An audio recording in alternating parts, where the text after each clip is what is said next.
Do you think the media have covered the campaign fairly? I do think that when a candidate starts to do badly, as John McCain did maybe a little more than a month ago, there is this pile-on effect. It's not necessarily about ideological bias. You know, people like Rush Limbaugh like to say that the media is sort of trying to take out a hit on a Republican candidate. I don't think that's the case, but when a campaign starts making mistakes and keeps making mistakes, it's so easy to just focus all your coverage on the screw-up of the day, which I think is why you end up getting statistics like the ones you read off.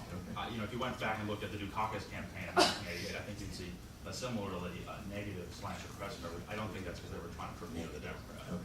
All right. Alex, your site Politico has really, you know, become during this election phase one of the ones that people are really looking at very closely. And of course, it has a mix of traditional news gathering and then also, as most websites do, blogs that tend to be more opinionated. Over the last few years, I think Americans have looked at different sources of news. They're reading newspapers less, they're watching the nightly news less. They're more likely to get their news from blogs or from cable news talk shows that tend to be very opinionated and somewhat, well, often very partisan. Do you think that change in the way that Americans are getting their news has had any impact on the polarization, the red versus blue states or camps? Yeah, I don't think that all blogs have this effect. I do think, I like to think that the ones that we have at Politico, you know, may have some kind of editorial voice, but are by and large not ideologically oriented. But I do think that you do end up having people going to the news sources that they trust, which often are the news sources that give them the news that they want. So, for example, Sarah Palin has had a very rough couple months since she was made the vice presidential nominee. A lot of that has to do with substantive stories that criticize her record and performance. But if you get all your news from Rush Limbaugh or Fox News, you get the impression that there is a conspiracy against her. On the other hand, if you get all your news from the Huffington Post website, you're under the impression that Sarah Palin has never done a good thing in her life, and every campaign event is a catastrophe. Right. And I don't think that effect is profound enough to sort of drive a deeper, irreconcilable wedge into the American public.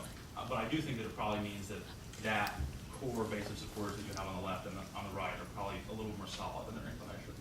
Yeah. You know, we talk about how people are getting their news from the blogs. What we don't talk about is where the blogs are getting their news from. Good point. And the blogs are getting their news from Politico, which has been terrific, but also from the Times and the Post and USA Today. And you know, the traffic that you see in the New York Times, in the Post, and the USA Today is, you know, tens of millions of unique visits and unique visitors over the course of a month. Right. The Times is now 20 million a month, I think. And the Post and USA Today are about 13 million. And a lot of that traffic is links from blogs. So, and Drudge and HuffPost and all of those places. So I think that people are still getting their information from these major media outlets, and many others as well. I don't want to limit it to those three, or including Politico. But I just think they're getting it not on their driveway or their hotel doorstep. They're getting it on their computer once removed. Is this election over? Alexander just wrote about a poll that shows Obama up by only 1 percentage point, but most polls show a consistent lead for Obama, including in the key battleground states. So I want to know from you guys what you think McCain can do to turn the election around. I mean, if I could argue it out from the point of view of our audience, if my audience, about 300 million Arabs, could vote in this election, they would clearly tip the balance for Barack Obama. For various reasons that we could get into later on. Some of them are the right reasons, some of them are the wrong reasons. And part of that interest stems from the fact that he's African and he's seen as the underdog.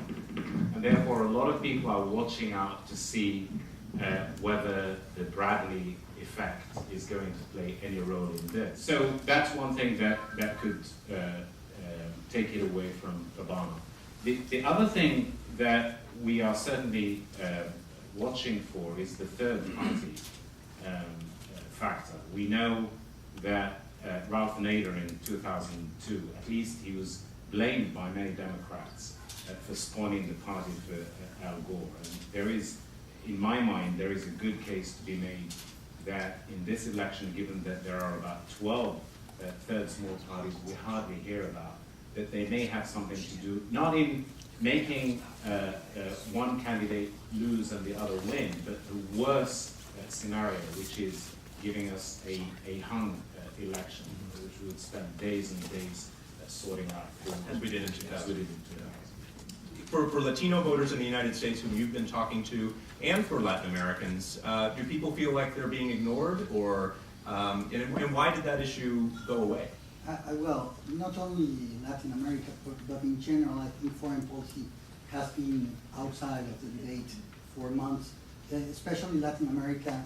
Both candidates delivered major speeches in Miami in May, on the day of the Cuban Revolution, detailing their positions on different issues in Latin America. But after that, there was nothing said on the different issues, except until this very last debate on October the 15th, in which they mentioned free trade again.